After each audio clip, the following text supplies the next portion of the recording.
Howdy there. It's good to see you again. Today on Indie Game Garden, we're going to do our Discover Weekly for Steam games that aren't getting enough love. Let's begin with Sheep and Love. It's a romance sim. It's a dating game. You go to the French Pyrenees Mountains to become a wool farmer, and you meet the locals. They're all super nice, leftists, queer, great musicians, and you are beloved in the valley, and you'll have to make some tough decisions about who you hang out with, but mostly you just chill out with these beautiful hand-drawn graphics and some nice knitted kind of like FMV elements woven in, little pun there, and it mirrors the sweater I'm wearing today that was made by my beautiful housemate Bert, and I sent this game to them and they sent it to their friend in Australia who sent them a video of their tiny horse staring across at an alpaca longingly. And alpaca is another thing you can get wool from, and why not support this game? Currently has no user reviews. It looks like a delightful little time and is the exact distillation of an art game that I love to see. $6.99 right now, so why not give it a try? This next game is called Lazy Writer. It's got one user review made by a solo dev, Pavel Urikov, and you take on the role of this lazy writer. Initially, this game looks like a bit of an RPG Maker style, but it's a lot deeper. It's got a lot of mini games. See, you can do fishing, you can box at the gym, you can even write a novel in the game by kind of linking these different topics together.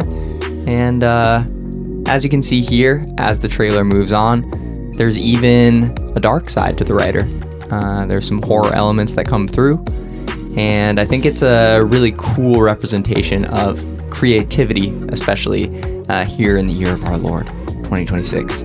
It's on sale for $7.64 currently.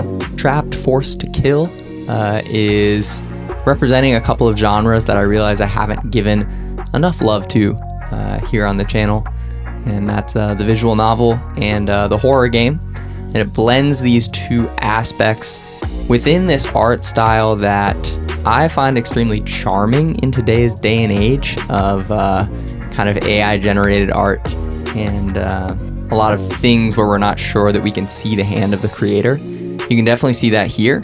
Almost looks like it was drawn in a notebook, lovingly rendered to be sure.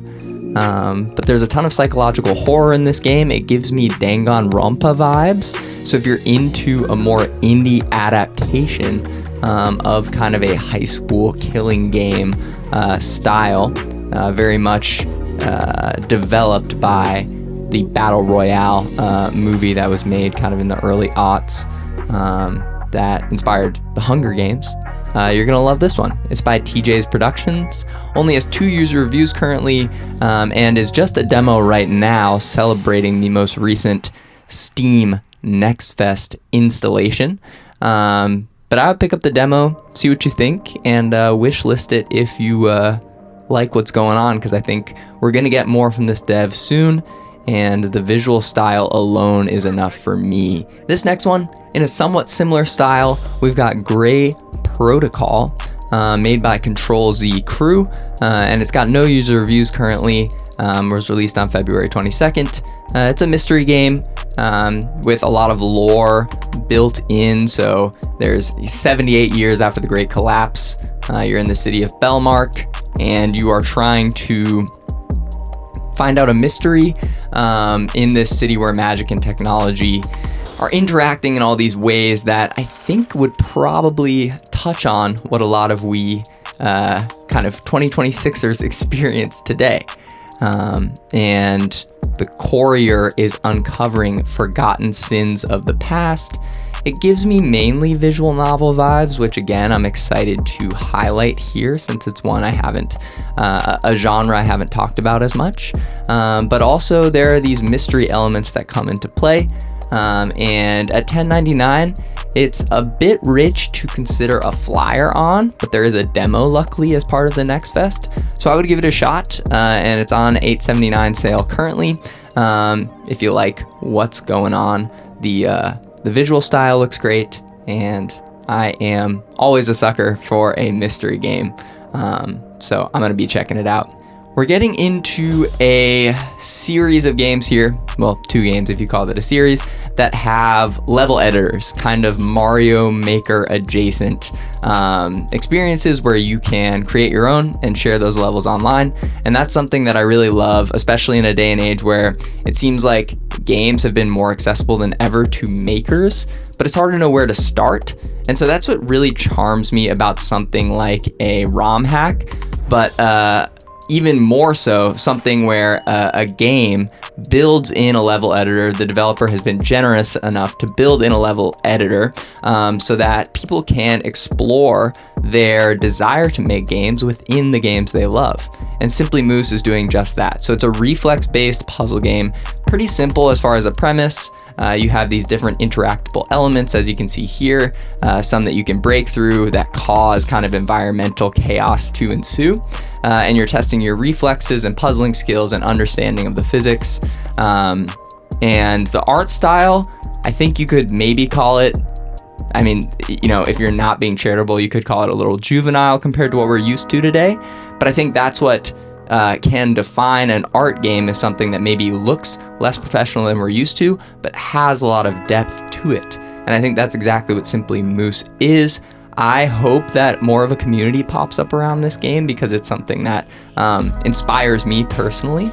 And at only 11 reviews right now and $3, it's a game that I hope us as part of the Indie Game Garden community can support. So I'm really excited to feature it in this video today. The second game that features a level editor is called Drop Jump. I'm excited to feature it because it has rhythm elements, and I love when the rhythm game and the platformer are crossed into one another to create these really unique, vibey experiences that put players in flow.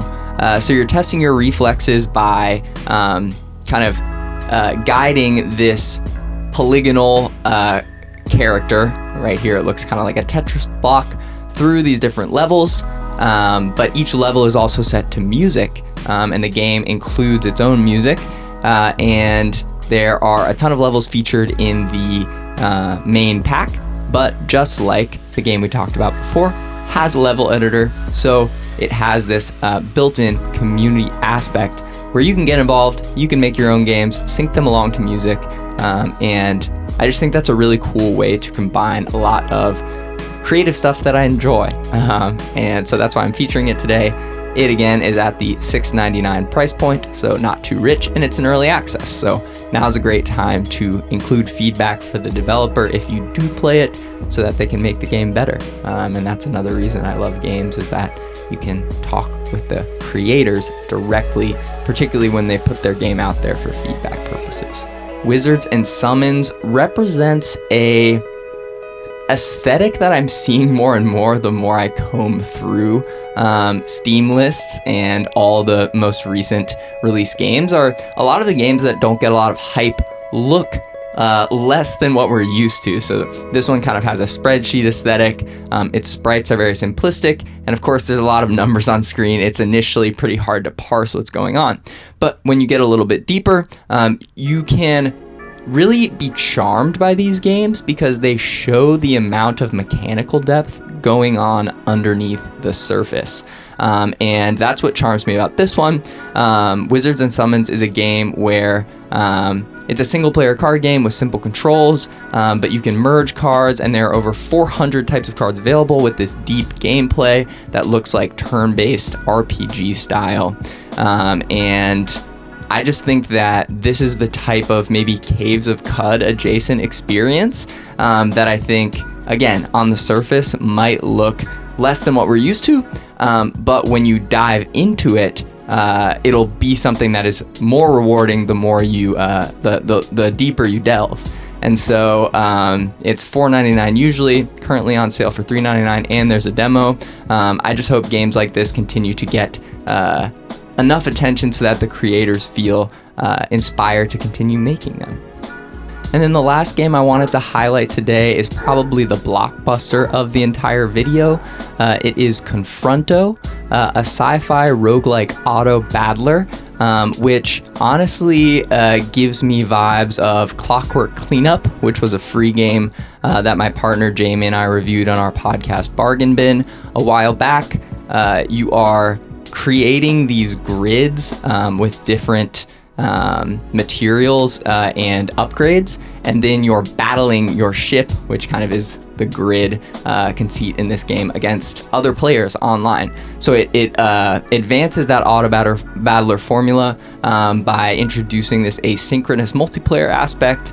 It's $15 usually, $11.99 now, and I think this is the type of game that rewards you the more you play it. So I'm excited to dig into it. It looks kind of like very much in the style of a Cobalt Core and other games that I've gotten really into in the past. And so I'm excited to see if it lives up to those lofty expectations brought into play by its visual style. All right, folks, thanks for following along with me today. And I'll see you next week with more recommendations. Peace.